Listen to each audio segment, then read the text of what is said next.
What is up, guys? Welcome back to the Montana Method Podcast one more time. As always, your host, Nelson Rodriguez Jr., author of Montana Method. That's how we started. That is setting the tempo for the show. Live every Friday at noon. If you like the podcast, subscribe, comment, suggest some people you'd like to see on my show.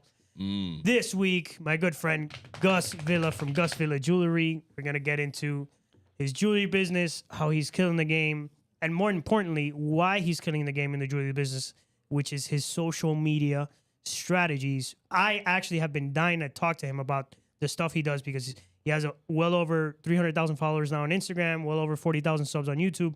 The guy knows what he's doing. We're going to get into all that now. Get into his strategies, what he does, how you can grow your following just like he did. So 5, 4, 3, 2, ribbit. I've been out here hustling all my life. Every day we get into it. Really out here in these streets.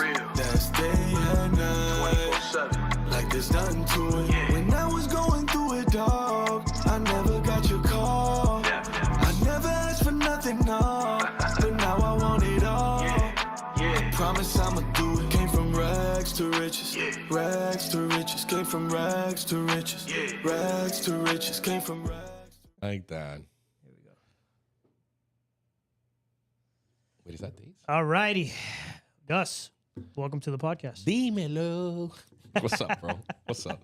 Thank you for having me. I look like I'm trying out this new setup that we just impromptu did it. I like it. I'm comfortable. See? I feel nice. If you would have came with my previous setup with these two patio chairs that I have, No, bro.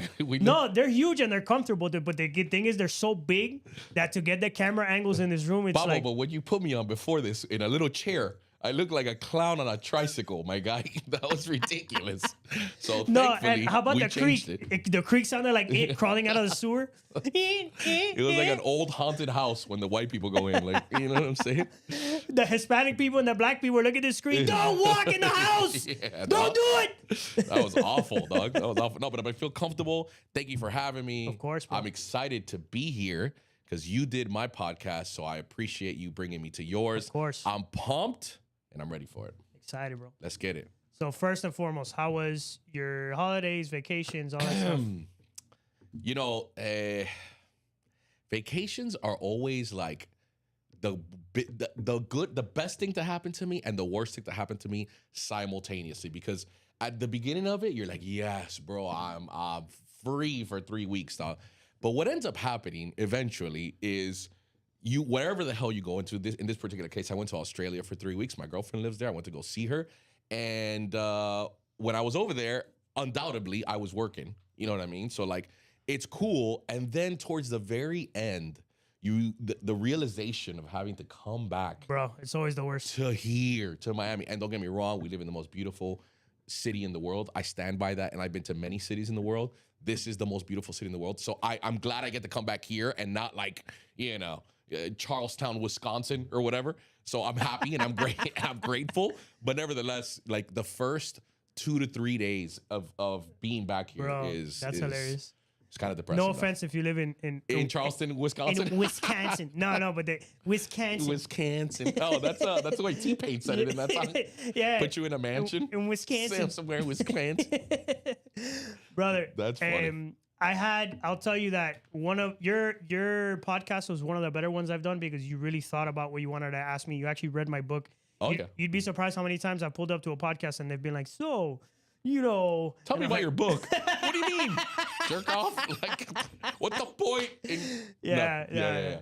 No, and then you even told me like, yo, I read it while I was on a plane. Oh, and yeah. It was cool. Yeah. No, here's the thing, man. There's so many opportunities that you get to be with people who actually can bring value. Exactly. And so if you're going to have this person on your podcast, and it is quite literally the job of a person asking questions to be able to ask the right questions. Exactly. Otherwise, what the hell are we doing here? Exactly. You know what I mean? Like, so yeah, no, of course. I was in that particular case, I was coming back from Ecuador and I had like a 5-hour flight and I was like, yo, let me just bang this out real quick. And Yeah. so You probably read it in an hour. It's like 90 pages. Yeah. That's exactly right. So by the time I was done, I had already read it. Oh, no, I didn't even read it. I told you, I wanted to download it, the Kindle version. That's right. And I couldn't do it. And I hate I hate audiobooks, dog. That's Really? just, yeah, that's the We're in lazy the audio. person. We're in the age of audio, bro. No. That's crazy. But I don't know if this is true or not. Don't quote me. No, soy, Harvard, whatever. But I heard that like you just don't digest the information as effectively It's when different. you read it. Yeah, so I don't like audiobooks. And so I couldn't download it on Kindle for whatever the hell reason. So I had to listen to the audio version of it. So I had to sit there and obviously there's like I recorded that at Richie Studio. Yeah, did you? Yeah. Oh, okay, cool. Yeah. So I put my headphones on and I was just like, all right, dog, like I put my hoodie on. And I just sat back there and I was just like, all right, let me at least try to register as much information as I can. But it's a great book. And it was really, really insightful. And then to actually meet you quite literally 2 days later, I was able to ask those questions. They were still very fresh in my mind. So I appreciate you coming on the podcast. That was a great episode. Yeah, by it the way. was. Yeah, it was Fire episode. fantastic. Fire episode. Yeah, I loved it. I watched it a couple of times. I found out that there was a way for me to like feature all the podcasts I've been on my page. Oh, did you? And I always try to make sure I have that one like in the front. Yeah, You know? yeah. The questions that I was asking, I think were like a lot of them. Like I said, I had only written a couple of them, but more so the answers I was getting, and I think we spoke about this even in the podcast that we were having, where I was just like, I'm so like, you hop on Instagram right now, right, and what you're gonna get is this oversaturated market of people saying the same bullshit over and over. Yeah. So I try to ask questions that were to give genuine advice. Of course. And I think that the answers that you gave me were genuine and stuck with the book as well. So there was like some cohesion to your answers. Fire from the moment that camera started rolling to the moment it was ended. My thing is, I don't pretend to be somebody I'm not. Yeah. You know what I mean? Like, we have too much of that going on social media, and as people who create content, you and I know, like, we're so, oh my God, I'm so sick of it. It's nauseating, bro. It's It nauseating. really is, bro. It really is. It really dude. is. And then you have people who genuinely just want to see other people living their lives and like talk about their stories. But don't bullshit. Don't sit here and tell me you have a 50-room mansion and you drive a Lamborghini. Yeah. And no offense, you wear a fat ass Cuban link chain. You do, but you get what I'm saying? Like, they just try to live this facade, and I get tired of it.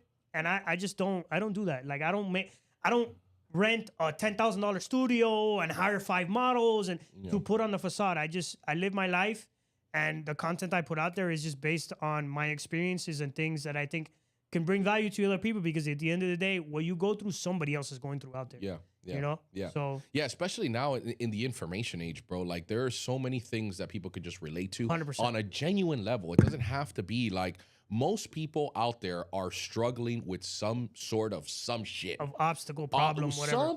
Something's going on that's crazy. Like, even myself, bro. And I hear these people that jump on these podcasts, bro, and they look just like this, and they're a business owner that has been up for 3 months. They're struggling all over the place. They haven't paid their rent, whatever the hell. And you get on them and they're like, oh, well, my struggles were crazy before I became this entrepreneur. And it's like, Babo, you haven't done a goddamn thing, dog. I know who you are. I know you personally. Exactly. I struggle with the decisions that I make every damn day. I'm nowhere near 100%. where it needs to get. So it's like, if I'm struggling with this and the people that I am in contact with that are also business owners are struggling, how does everyone have it so figured out on social media, bro? There's 100%. no way. 100%. Eso es tremenda mentira, my guy. Yeah, You're lying to everyone that you got this thing figured out. And that's the last thing I wanted. I didn't want to build this social media empire based on a lie. Based on a lie. Based on like what most people think, bro. Yeah, because social media,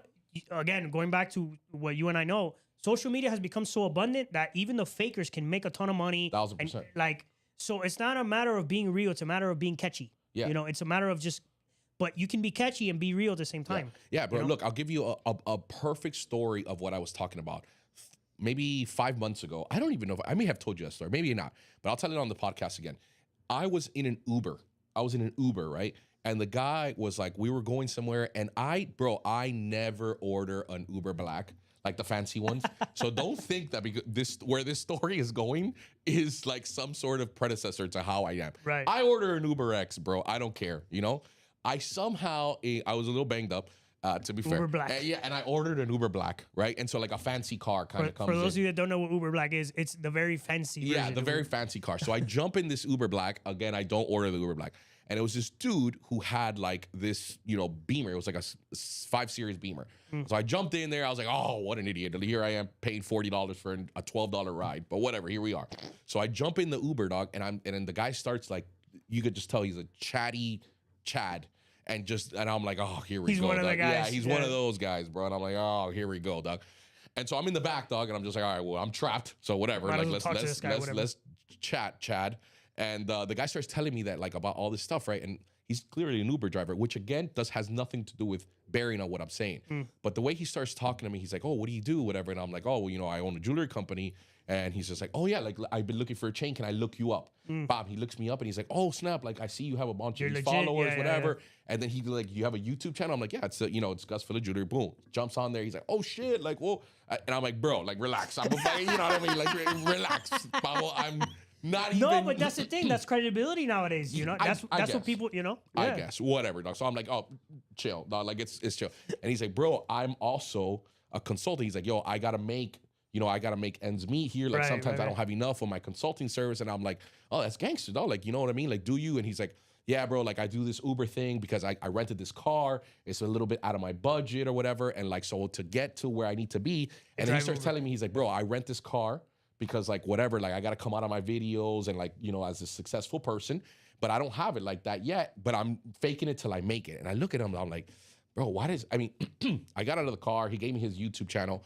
I won't even say what it is named, but if you go on his YouTube channel that same day, you would think he's a straight baller. Bubble. Straight baller. No. He's Bill Gates rolled with Warren Buffett and sprinkled with a little Tony Montana. with a little base chef or chef made. Like, bro, the guy online is the crispest man you've ever seen in your life. Primo, I was about to pay for his consulting services, dog. If I didn't know better, dog. If I wasn't in his Uber Black, like a jerk off in the back seat, I'm sitting there thinking, like, bro, why can't you just make a real connection with people? Why can't you be like, hey, bro, listen, I'm going up. I'm doing this. Like, come with me on this journey. Like, let's do this, bro. This is what I know how to do. I'm not an expert, but I know how to do this. That's it, bro. I know a little more than you. Yeah, literally rented the car just so that he could front in his videos.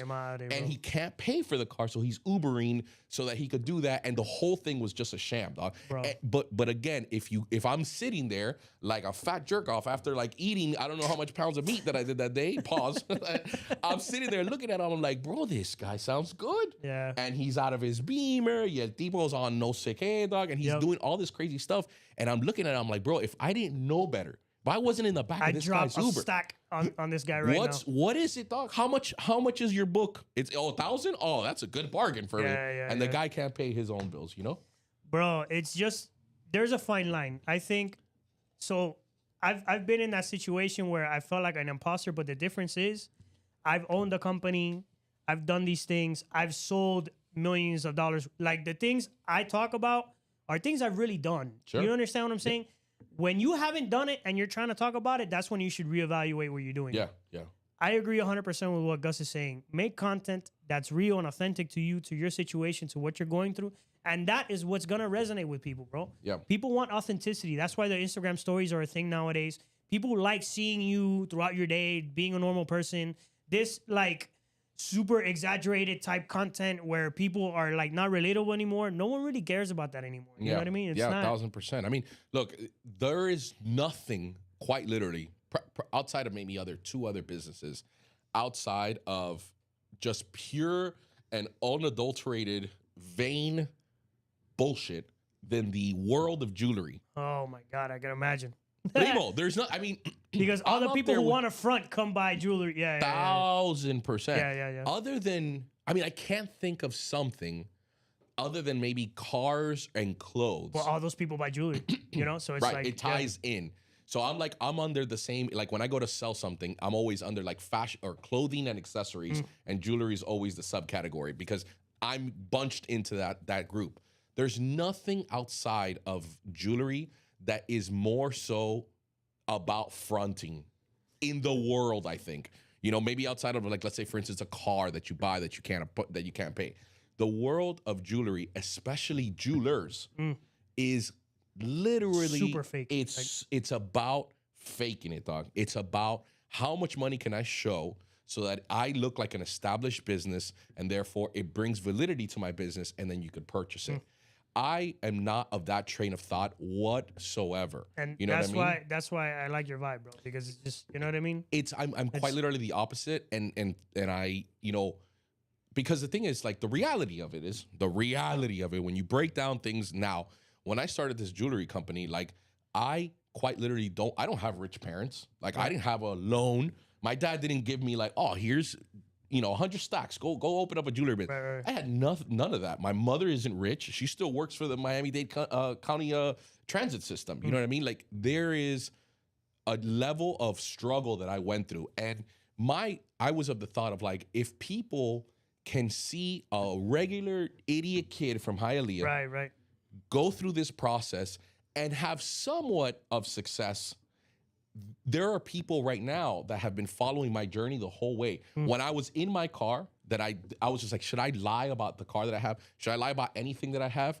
And the reality was like, no, I can't do that, because it genuinely won't make any sort of connection with anybody 100%. that I really care. And so now that I have a following or whatever, people have been there, and people hit me up all the time, bro. They hit me up all the time like, hey, bro, I've been following you for 2 years. I've been following you for 3 years. This YouTube thing now that I have going on, all these things that have going on, that people have been with me since day one. Right. We're tight. Bro, it's a different type of connection when it's real, bro. When it's genuine, and that's what I'm about. You know what I mean? For sure. Me too. Outside of, I'll flex every once in a while, but no. You know what's funny? Some people that know me personally were always a handful of people, not everybody. They always were of the notion of, Nelson, you think you should be so open about like your past and going to prison and all this stuff? And I said, yes. You know why? And I would whip out my phone and show him a DM of a guy who just got out, who's broke, who thought his future was over, and DM me and said, bro, I can't believe that you're so open about your past and you're putting yourself out there and how you're blowing up. Thank you so much. You're such an inspiration. That's why I do it. You got to be authentic, bro. That's a tough. Regardless, I still commend the courage that it took to do that, because that is a tough call, bro. It is. That's a really tough call, especially when it has anything to do with like legal trouble. Like, No, it's outside of just like you get judged. It is what it is. Yeah, exactly. And not only that, like, those are areas or times in your life that you're at an all-time high in vulnerability. For sure. They strip you of your humanity in jail. They 100%. strip you of every single form of dignity that you have. Yep. And I'm not saying that, like, this isn't a debate on whether that you deserve it or not. Whatever. That, I don't give a shit. No, it's what actually happens, period. What actually happens, fact, right? And so to be able to talk about that in an open format, to where you get so many eyeballs from all kinds of walks of life, and they're able to judge you and be able to, like, either relate to you or not relate to you because you went to jail, it's a tough call. It's one that I would struggle with whether I want to do it or not. For me, it wasn't even a second thought, because I didn't want anybody to have any ammunition against me. Sure. I just like being transparent, and I'm big on honesty. Yeah. And that's like so when I was in there, I realized that part of the reason I ended up in there was because I didn't have a set of core values. I just kind of I lived my life based on whatever I thought was acceptable at the time. And I broke the law because of whatever I thought was okay at the time, versus having a set of principles that I live by no matter what. And these are non-negotiables, and I'll never break these. And for me, honesty was like number one. And I said, if I'm not honest 100% of the time, even not maybe in like specifically in a conversation I'm having to somebody, but even in my brand and what I'm doing. Yeah. If I'm not 100% honest and raw, then what am I doing? Yeah. You know what I mean? And it just comes off. You can see that I'm not like a polished speaker. I'm not this super, gifted guy. I'm just a guy that's telling his story and bringing people he respects onto his space, and hopefully it helps people. Yeah. That's it. That's all I want. That's all I really want from my story. And it's going to resonate with people, like 100%. I said. I mean, because right now, there are tides that are turning and trends that are moving towards more people that are just more real. 100%. And you could see it in different things in life. Like, my friend and I talk about this shit all the time off camera.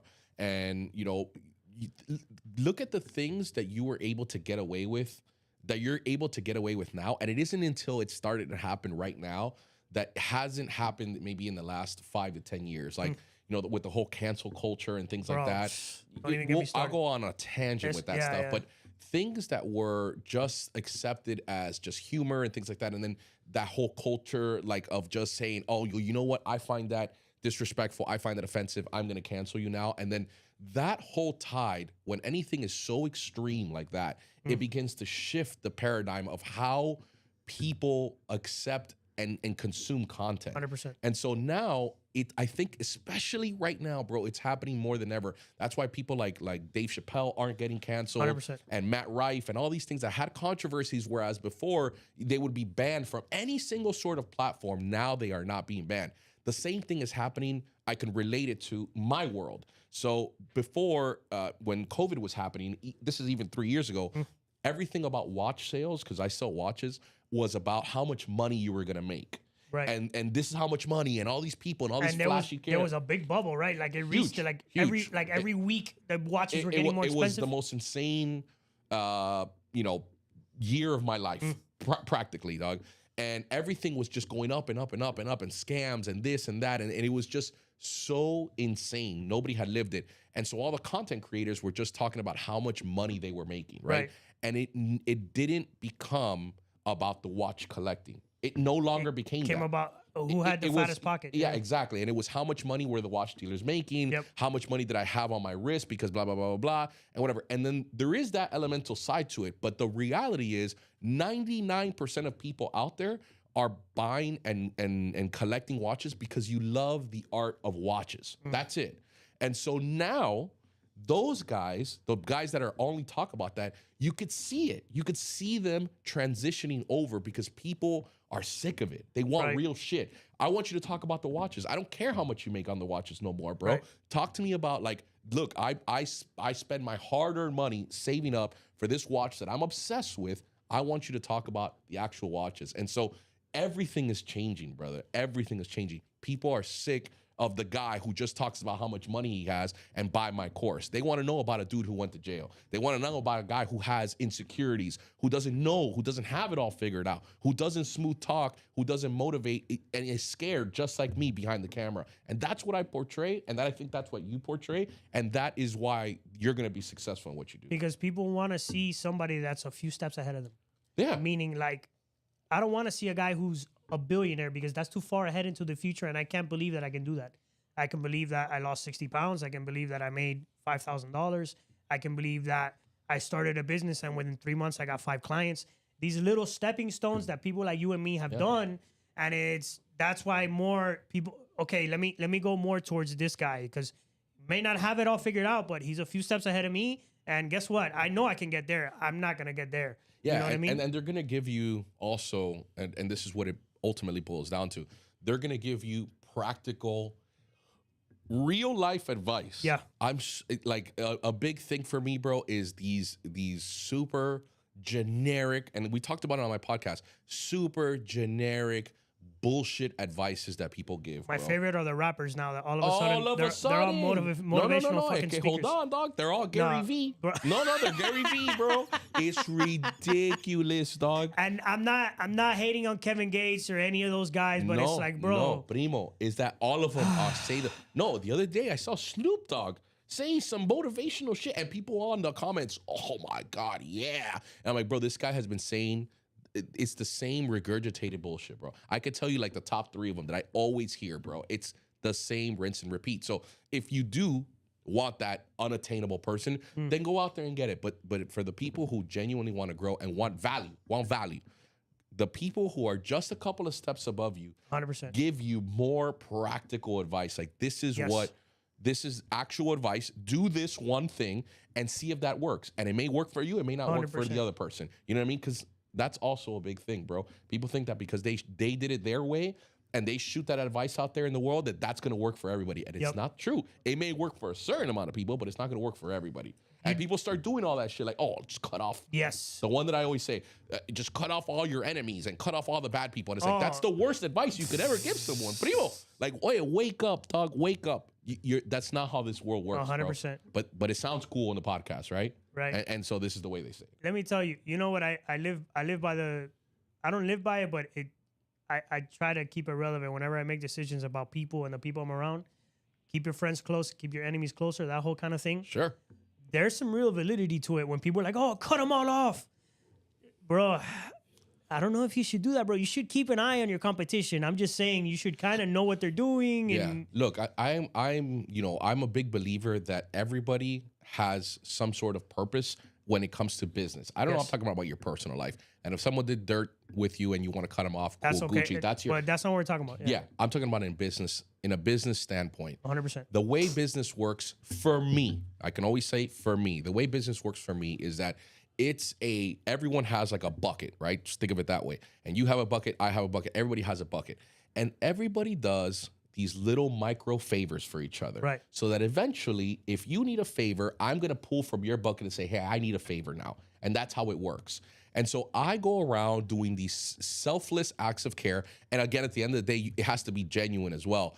But ultimately, because this is a business, eventually I'm going to lean on that favor as well. 100%. And this is how we're going to work with each other out. Now, I'm not talking about like, oh, yeah, today I'm going to, help you park your car and tomorrow you're going to give me a Rolex for free. No, that's not how this works. I'm talking about genuine favors that everybody does for each other. Right. And so there have been people in my life of business, especially in the slimy, grimy, disgusting world that is jewelry, that if I didn't believe in that fundamental truth, I would have either fought them physically, which I'm not going to do, or like cut them off completely, because these people are grimy people, and you could see that they've done dirt with other people, right. and business deals have gone bad, and blah blah blah blah, and they'll sit there and like maybe talk shit behind your back to another client, and that kind of thing.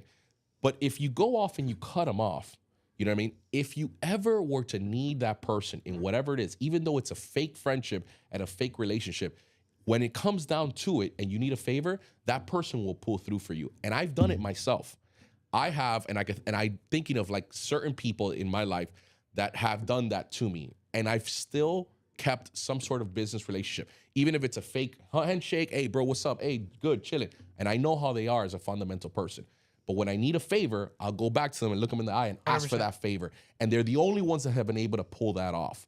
And it works. So if I go by that same stupid thing, saying, oh, you got to cut off all your enemies, you got to cut off all this, you're missing out on fundamental pieces of life and how business truly works on a basic level. And not only that, you don't know who that person can lead you to. 1000%. It's not about being best friends with that person. It's about what can this person lead me to? If I cut somebody off and I burn that bridge, that's over. That option is done. You stuck dynamite on that bridge, that's it. You can't head in that direction. However, if you're amicable, okay, he's a scumbag, but you don't have to be his best buddy.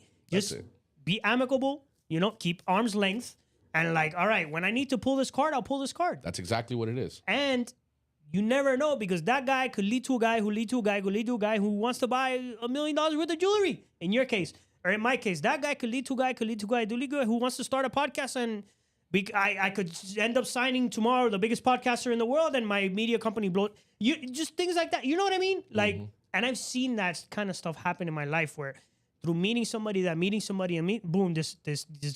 You ever seen 6 Degrees? You heard that thing called 6 Degrees of Kevin Bacon or whatever? Yeah. Or you can connect anybody. Yeah, of course. They say that every human is within 6 degrees of any other human on the planet. Yeah. And it's true. For sure. I mean? It's for sure. Yeah. And that's what I'm saying. Like, there are certain aspects about business that unless you are in them, you truly have to begin to dissect them on a human level. Yes. Like, and it's not about, this pride thing. And it's not, because of course there are going to be people out there who have never been in a business, who have never been in a business setting, saying, no, if someone does me dirty, like, I'm cutting them off. And it's just like, dude, that's not real. That's not how, these huge, that's not everyday life. That's not every day. There has to be a level of just being an amicable person or having a business relationship that has nothing to do with anything personal. Right. Like, life isn't just black and white like that. 100%. You know what I mean? There is that gray area, because like I said, in my situation, at least for me, in the business that I'm in, there are certain relationships that I maintain strictly on a business level thing, and I'll chop it up with them, come through, bring a cola, hey, what's good, dog? And I know that they're scumbag pieces of shit. But with even that fakeness that I do, if I need a favor, I'm going to go over there and I'm going to ask for it. And the same thing goes with me. And yeah, they could be douchebags and they have screwed over a bunch of people that I know and potentially me as well. But guess what? That's business, bro. That you just put them in your bucket. You pull a favor, I ask for one. I give you one, I take one back. And that's how this shit goes. It works for me. No, 100%. And it's unrealistic and it's borderline naive and stupid of you to think that you're never going to have to deal with a negative situation for the rest of your life or deal with someone you really don't want to deal with that potentially on a work tip or whatever it is, you're going to have to deal with them to kind of get what you want and vice versa. Sometimes they might have to deal with you to get what they want. So think about corporate America. How many people talk shit about all their coworkers and their managers? So if you're willing to sit there for 8 hours and deal with people you don't like on a business tip, if you're a business owner, if you have a side hustle, if you're a 1099 employee, be willing to deal with people you don't like temporarily if in a work environment. If you're willing to do it to go be a slave for somebody else, you got to be willing to do it for yourself as well. I agree 1,000%. But again, that's not the narrative that's being promoted out on social media. It's just because, again, it doesn't sound cutthroat. It doesn't sound like it doesn't sound cool. Like I believe, if I'm not mistaken, there is a clip that's going out right now. It's making the rounds right now because that's how social media works. Where Shia LaBeouf, the actor, he's the one guy from Even Stevens. I remember. Yeah, okay, cool. So that guy got, if I'm not mistaken, was talking about in this particular one that's cutting around. I think it's on that Real Ones. Yeah, podcast, Real Ones with John Bernthal. Yeah, exactly. So in the podcast or in his real life, he did like dirt with his wife. And he's been accused of doing all this crazy shit. And so on his road to redemption, he releases this podcast. Right. And so now he's like a man of faith. He told me this or whatever. And I'm not here to debate whether that's real or not. But in the podcast, he starts talking about how he didn't give a flying fuck about what people cared about him. And that's what the little clip is about. So it's about 15 seconds. And he's like, I didn't give a fuck what people thought about me. I didn't care. I was ruthless. I was that. And that's all of it, right? That's the clip of it. And so people think what he's actually saying is like, I don't care. Like, this is how you have to be. You have to be ruthless. If you didn't like what I was saying, I'm going to cut you off and all this bullshit. But he was saying how he used to be. In the podcast, if you listen to it, he's like, this isn't how life works, right? That is a ridiculous dark side of me. But yet, what's glorified on Instagram is that one clip of him saying that. And people think that that's the message that was being across. But it has nothing to do with that. It's quite literally the opposite of what he was trying to say. He's like, that's the way it used to be. But the reality is, it doesn't go like that. Shit is gray, bro. Nothing is black and white, dude. You know what I mean? And there's a bunch of I'm gonna leave you with this stupid ass point. There's a famous opening argument by a lawyer that says no matter how thin you pour a pancake, there's always two sides. I like it. I love it. I like it. I thought it was the stupidest but funniest thing. But yes. No, but let me tell you. The gray. We keep crashing. Playing footsies. Kind of weird. Nah, we're good. Bro, if anything, if 2023 taught me anything, the gray area, bro. The gray area. There's such a gray area in life. And I think I actually brought this up in your podcast. You have to understand that life is not black and white. I don't care who you think you learned from, who your mentor was. All these judges and all these the police officers and the politicians and these formal professors, all these people who are a part of formal society will try to brainwash you into thinking that life is black and white. Life is not black and white. It never will be. It's gray because you can meet a really bad person who treats you really well. You can meet a really good person who treats you like shit. And your perspective of those two people is totally different. Yeah. Because that's happened to me. So again, going to the extreme example, I've been in prison and I became best friends with some of the craziest people you ever met in your life. But to me, they were good people. They were good friends with me. Apparently, they had this terrible, reputation of being this person. But guess what? They were good friends with me. And now I come back to society and I tell somebody about, oh no, this is I've been to prison, this and that, and they treat me like shit. So who's really the bad guy? It's all perspective, the way you see things. My encounter with you, like the way we have these filters. We live life and all these experiences give us all these filters about how we see the world. You break up with your chick, oh, todas las mujeres no sirven, oh, women suck. Now all of a sudden you have that filter. You go bankrupt, you fail, oh, I'm a failure. I'm bad at business. You have that filter now for the rest of your life. You're late to pick up your kids. Oh, your kids are mad at you. Oh, I'm a bad father. Now you have that filter. You live through all these experiences in your life, and you have all these filters now that every time you mess up or you go through something bad, that's how you think. And it's not a matter of the world actually being that way. You're just thinking that way because of an experience you had. That's not how everybody else is. Yeah. And that's the gray area that people need to understand. You're the hero in your own story, but no one else gives a fuck. Like, no one even knows. 99% of people don't even know you exist on this planet.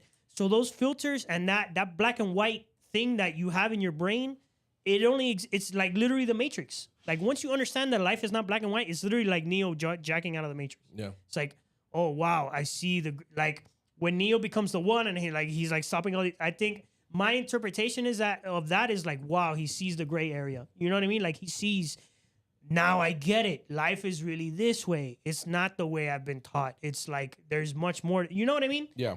So yeah, I think that like the biggest thing, you know, I to piggyback on what you're saying, bro. A lot of people in general perceive whatever it is based on their experiences, but it's this common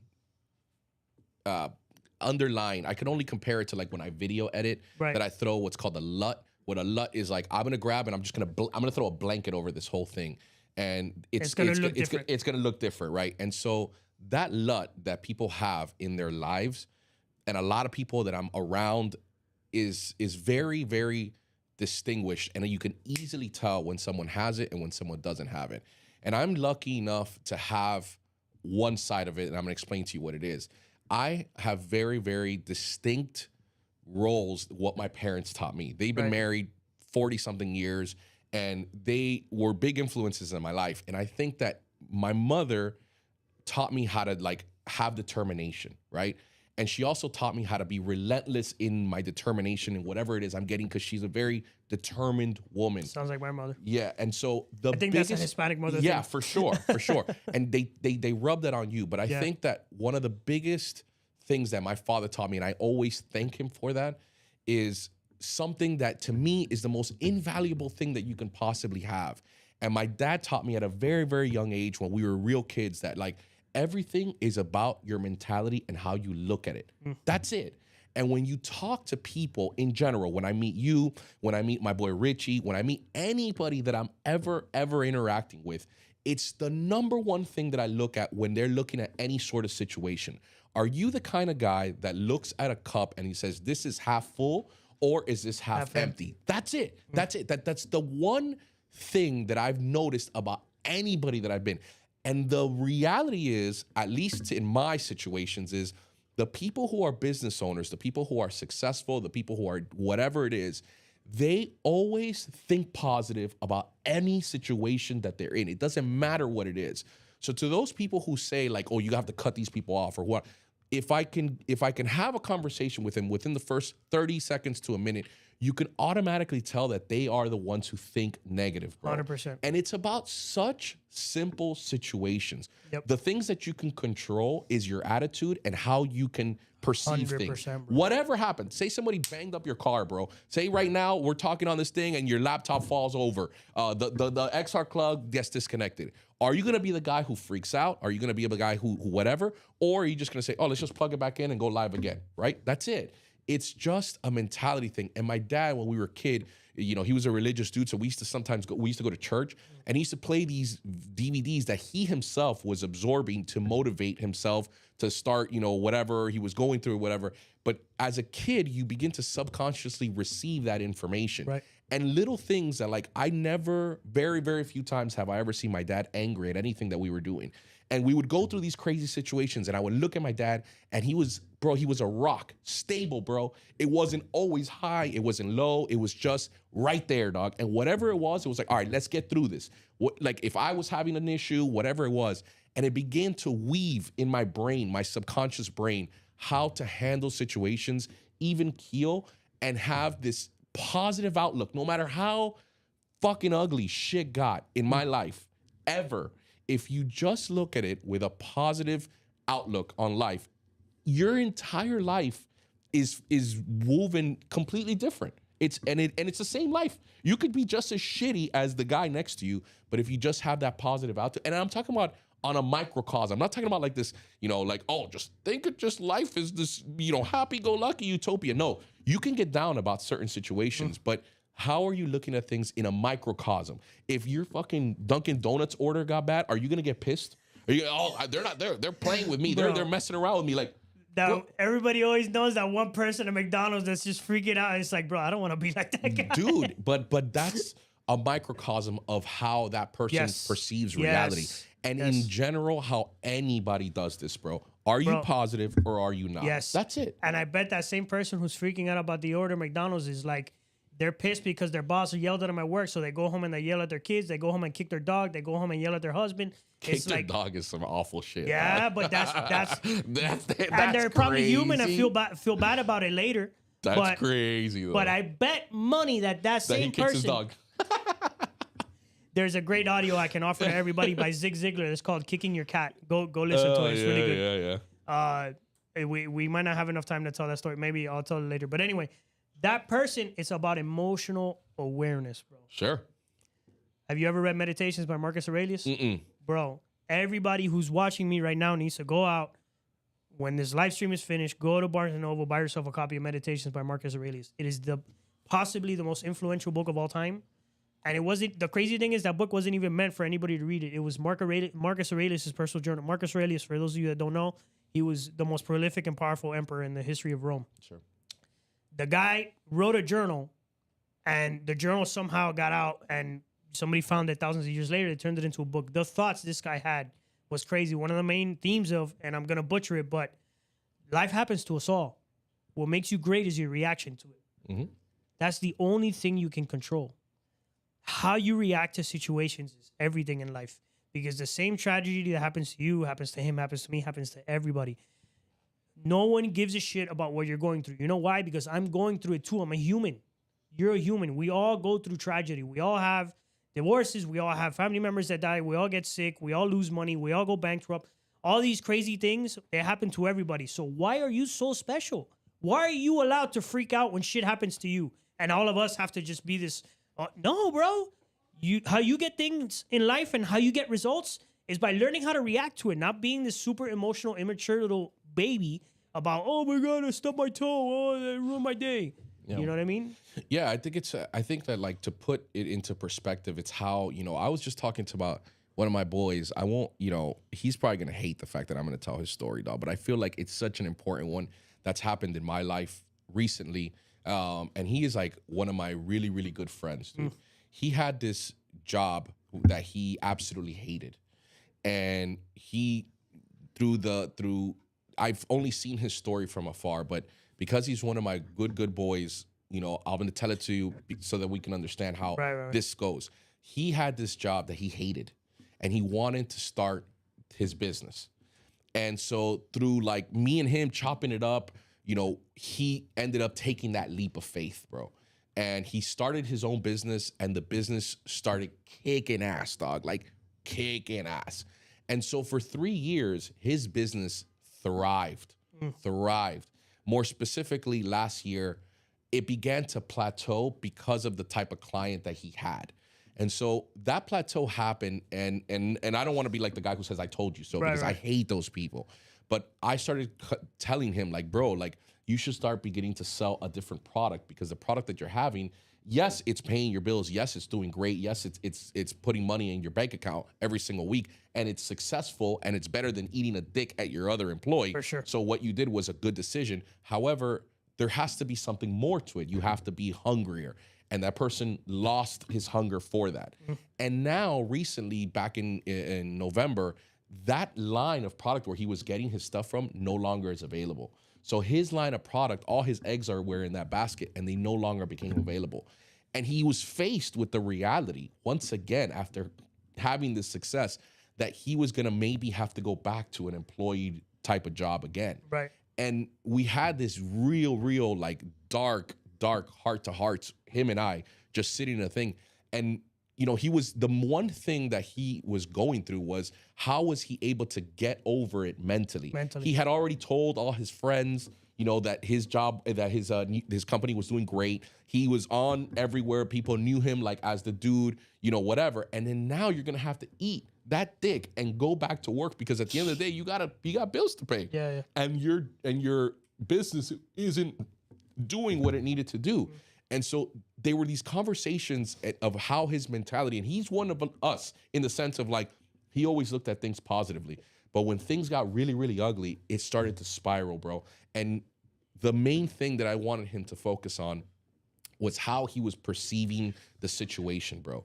It was a very like, you know, like you're saying, like, I'm freaking out and this is bad. This is like, I'm gonna have to go back to a job and do all this shit. And I told him, and I was like, bro, you may have to do that, but it's how you're gonna come back from this. It's how you're gonna begin to perceive that information. How are you gonna be that guy who mopes around?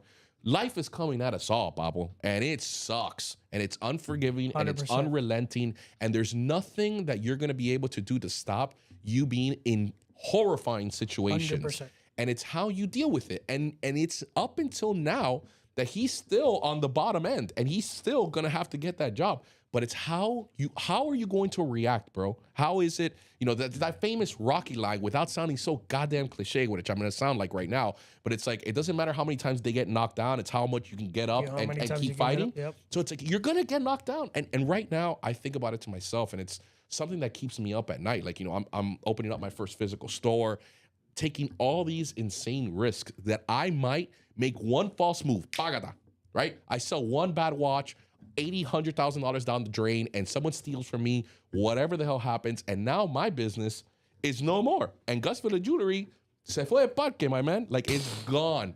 And now I have to come back to the reality of like, oh, maybe I have to go get a job.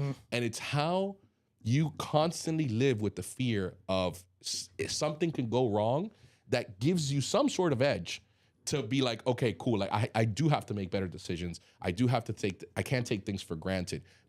But at the stem of it all, if you were to dissect what the hell I just said, it's just about perception. How are you dealing with regular life situations? If you begin to slowly pick apart your everyday interactions with anyone that you are ever around, and you begin to put things on the positive column, say you have to, on the positive column, I'm going to look at this way, little by little, you would just begin to see things in a positive light. And it's worked for me so much, bro. Luckily, I was fortunate enough that my dad instilled that in me. But it wasn't until you get older and you go through shit and get kicked in the nuts so many times that you realize, yeah, my dad was right, bro. Like, it really is about how you look at things. It really is about perception, bro. 100%. Because at the end of the day, I can always point to somebody who's doing a lot better than me, who went through way more shit than I did. You know, so it's always perspective. It's always how you see things, and it's always how you react to them. Perspective and perception are probably my two favorite words in the English language, because those two words really determine the majority of your life. How you choose. I saw something on an Instagram reel. But the lady, was it Kevin Gates? No. It was this lady. I don't even know her name, but she sounded either Irish or English. Bro, she said something that being positive isn't about smiling and being happy all the time. Being positive is about understanding that everything happens for a reason. That reason isn't up to you to know at all times. But you have to understand that everything happens for a reason, and it's up to you to determine the meaning of why that happened. The meaning of what happens is up to you, not what happens itself. Bro, and I was like, man, what if I just made up meanings that everything happens for me for a good reason? I might not know it, but that good reason is going to build my character. It's going to make me a better person. I'm going to learn a skill from this that I can use in the future. And you keep telling yourself these things, guess what? Nothing can affect you anymore, because you're actually going to look forward to these bad events, which I know sounds crazy, but in my personal experience, every time something horrible happens to me, I have the best era of my life after that, because you have to go through rock bottom to see how far down you can go. And only from that bottom can you see how high you can go. You know what I mean? So it's all perspective. It's all life. At the end of the day, you have to be able to see things differently than anybody else. So hard pivot. Oh, yeah. Wow, I'm feeling motivational right now. Jesus Christ. Hard pivot. The reason I invited you, obviously, we always get into like the mindset conversations. Sure.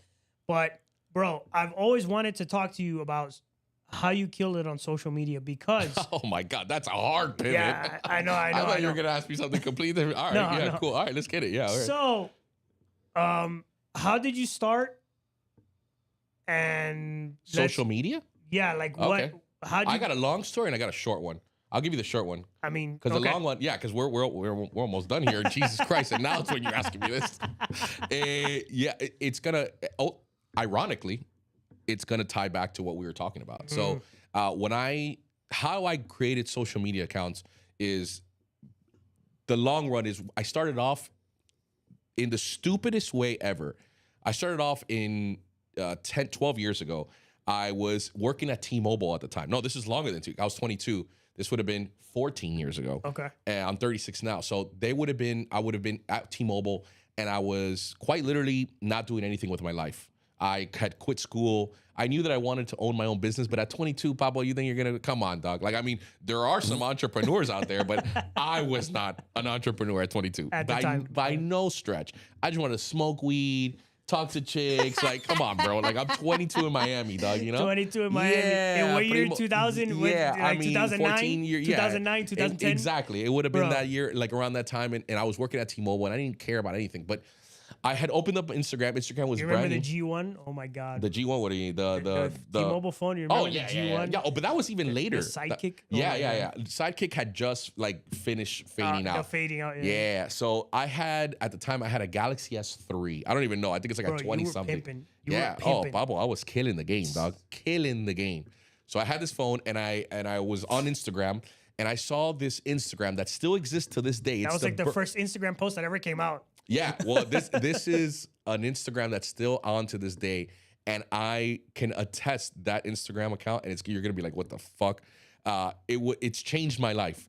The Instagram is called Cats of Instagram, and Cats of Instagram was this Instagram that all they would do was post a picture of a cat. That's it.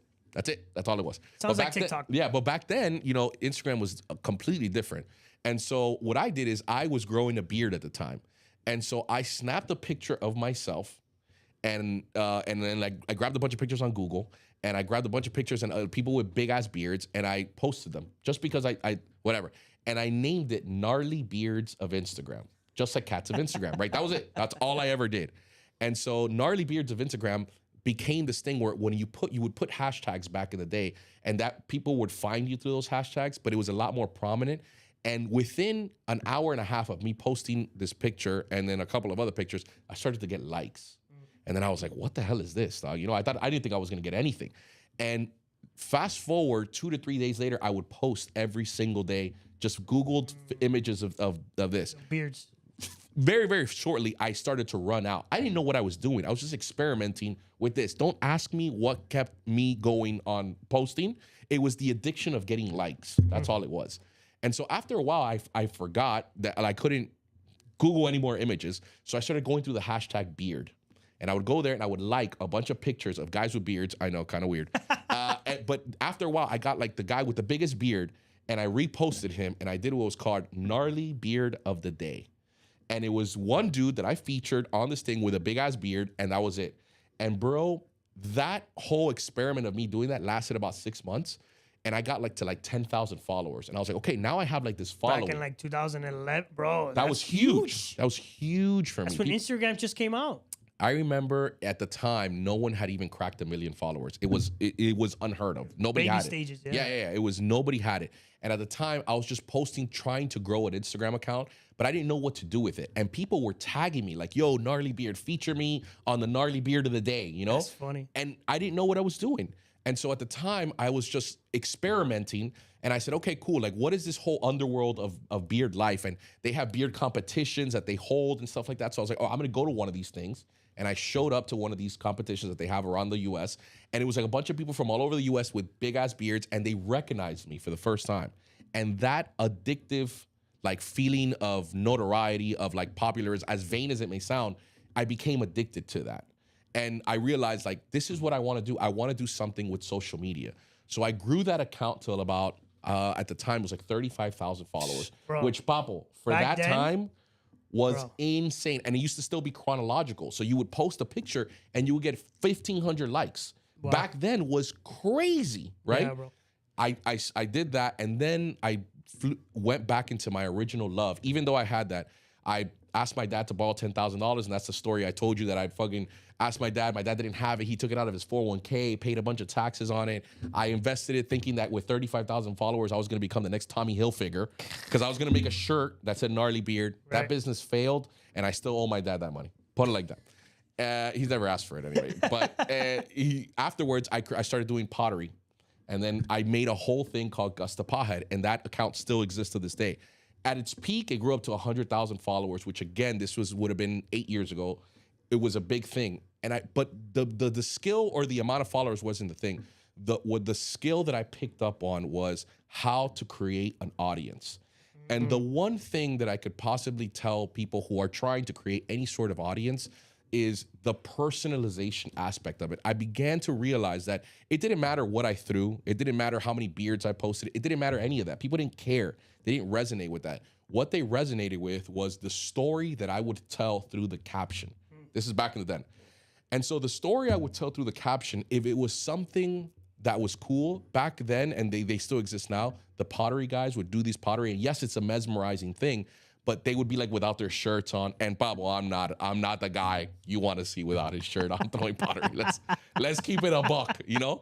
But I would do it from these cool different angles, and I would tell a story about people that were learning how to do pottery and the struggles that they were going through. And I realized that I was able to connect and build an audience more so with that, just being a genuine person through my caption, and that people would read it, that I started realizing that was what was going to separate me from the shirtless pottery guys. Right. You know, and I was able to grow on Instagram. And at the same time, you begin to pick up other skills. What do people like? You begin to read stats. I was a huge stat guy. So like the posts that were doing better, because I was doing this or I was doing that, I would repeat those actions and then put the same type of heartfelt caption, and it would build more and more and more of an audience.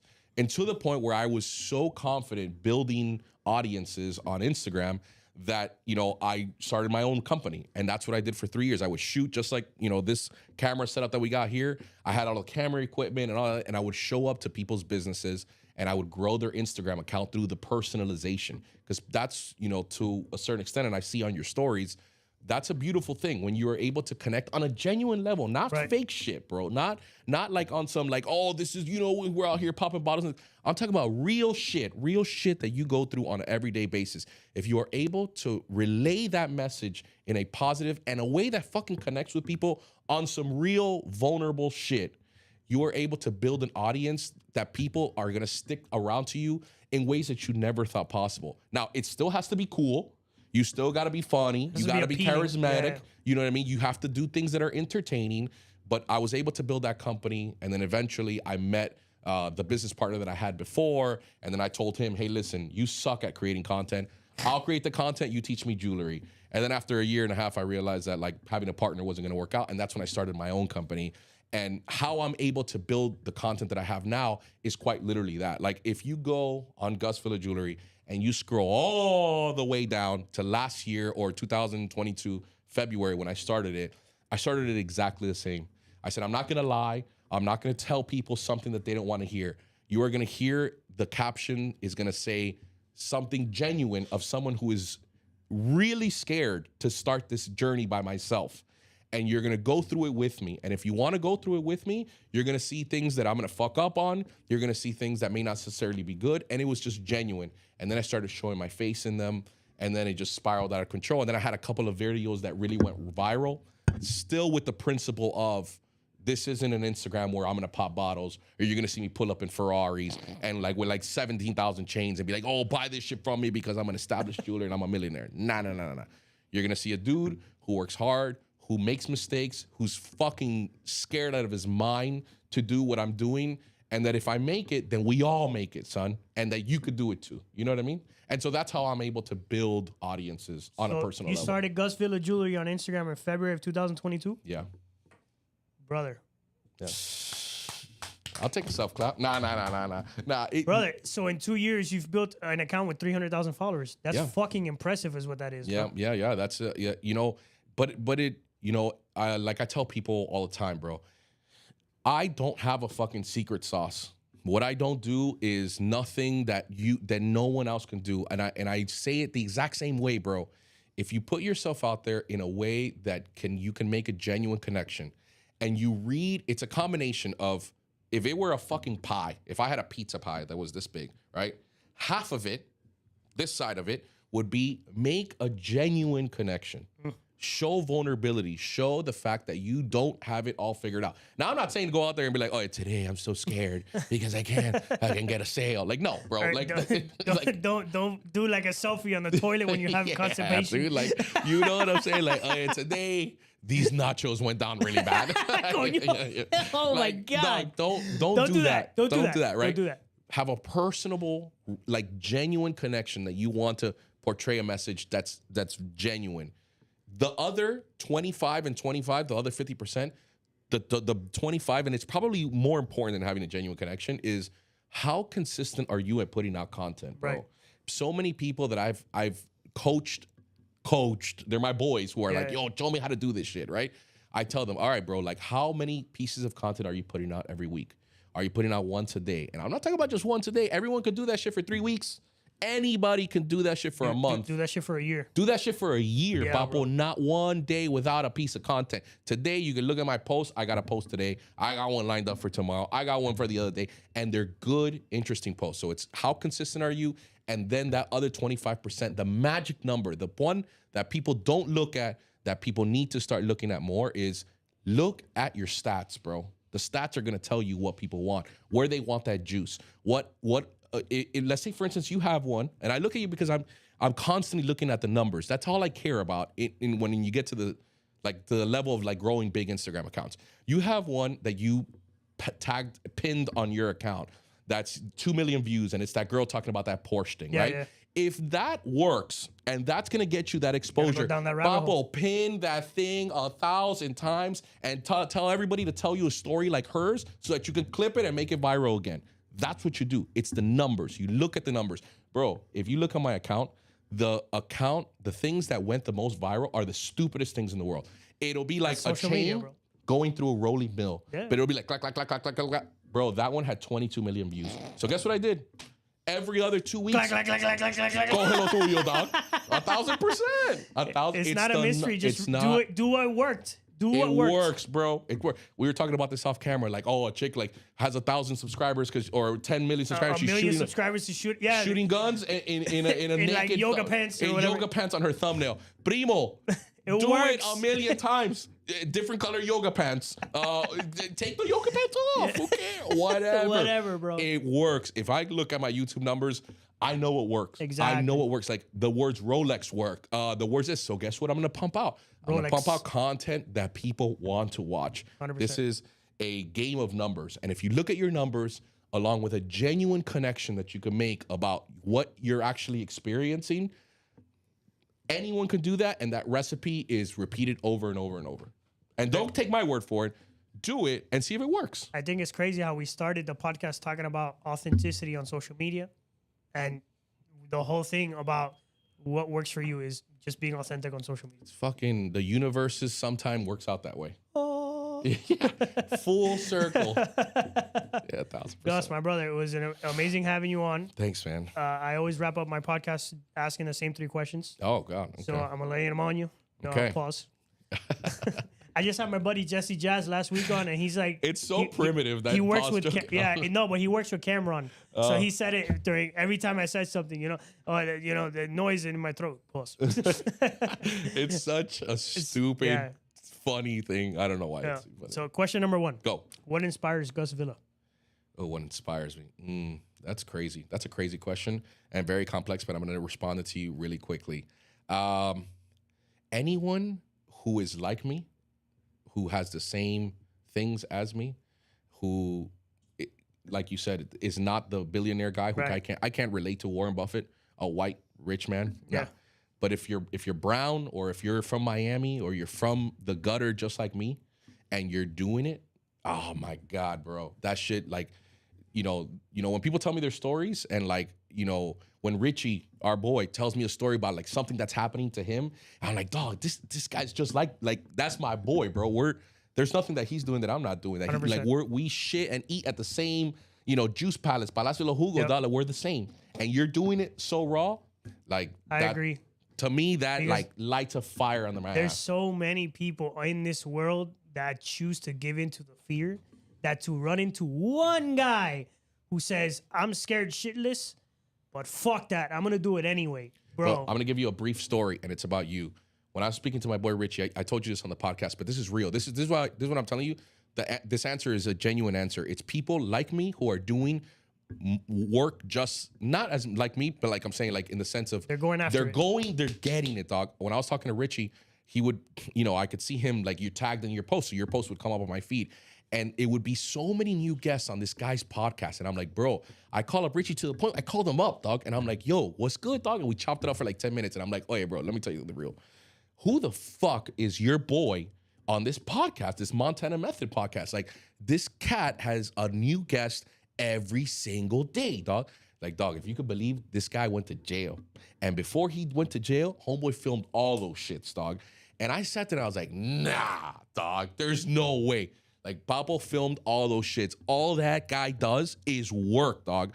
And like, genuinely, dog, that shit, like, it stands the hair on the back of my neck, dog. It's like, damn, dog, like, there's people out there getting it, dog. And if he's gonna get it, all right, hold on, dog. Hold my beer, dog. Oh, yeah, let's go film some shit today on YouTube, dog. Because that's how it is.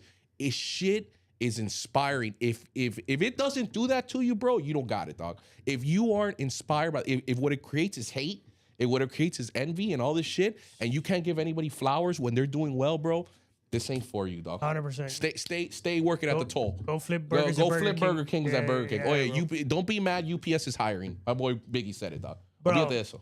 let me tell you, I'm the same, man. That's why I love talking to you and talking to Richie, because it's so hard to find other people who are like, they have the same obstacles than everybody else, and they're just like, fuck it, I'm gonna try anyway. Yeah. And get some sort of results. Like, Richie's music is insane. The quality of his music videos, your social media, like, just being able to be around. I'm on the same tip.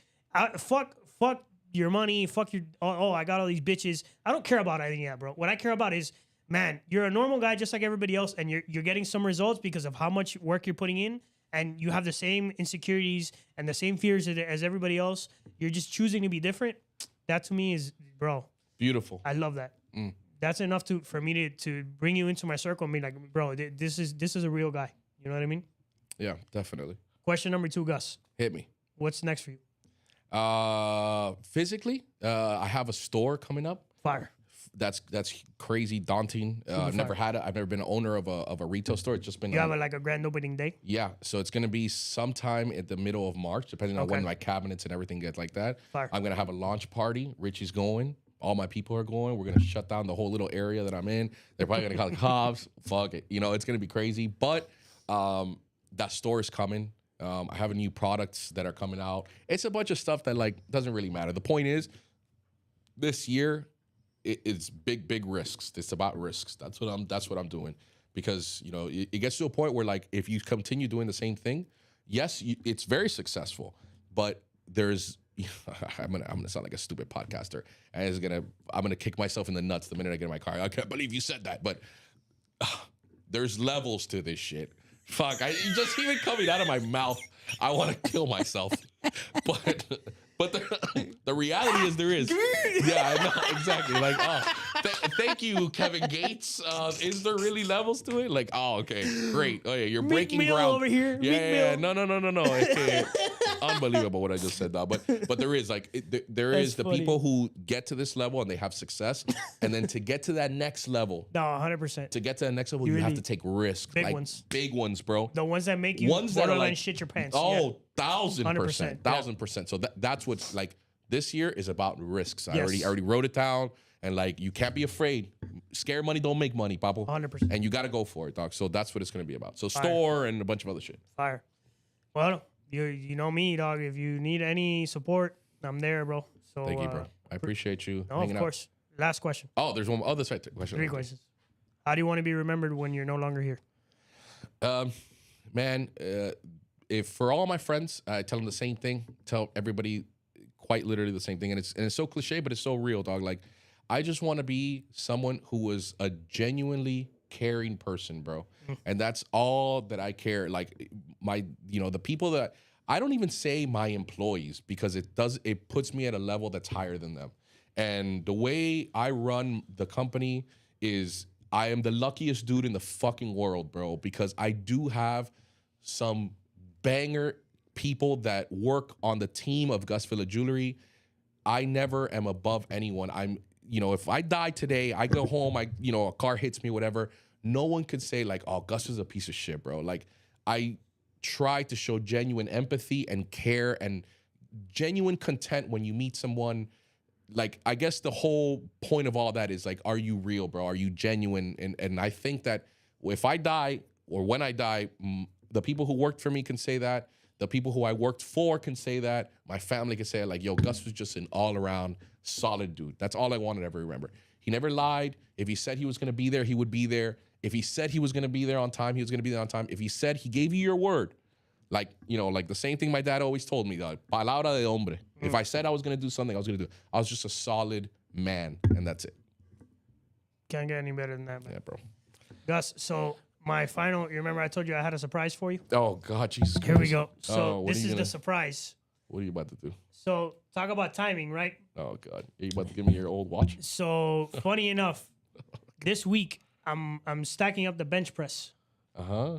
And my fucking necklace snapped, bro. It got caught in the fucking... give me this shit. It got caught on the bench press. Give me this, you So fucking this is a loser. test. I've never used this guy's services before. So let's see. No, Is this silver? It's silver. Yeah, just come by later today. I'll go. Appreciate you, bro. If this guy, the surprise, a repair. What a douchebag. What an absolute douchebag.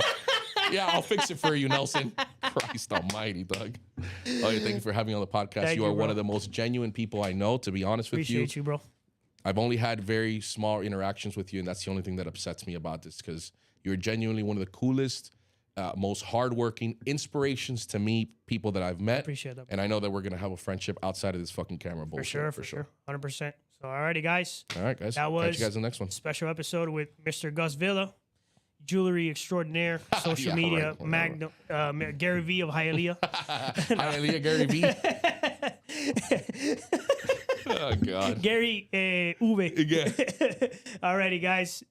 Push it to the limit. The world is yours. If you're not chasing a dream, life is meaningless, guys. Catch you on the next one. Say goodnight to the bad guy. Dale. I've been out here hustling all my life. Every day we get into it. Really out here in these streets. That's day and night. Like there's nothing to it. When I was going through it, dog, I never got your call. I never asked for nothing, no. But now I want it all. I promise I'ma do it. Came from rags to riches. Rags to riches. Came from rags to riches. Rags to riches. Came from rags.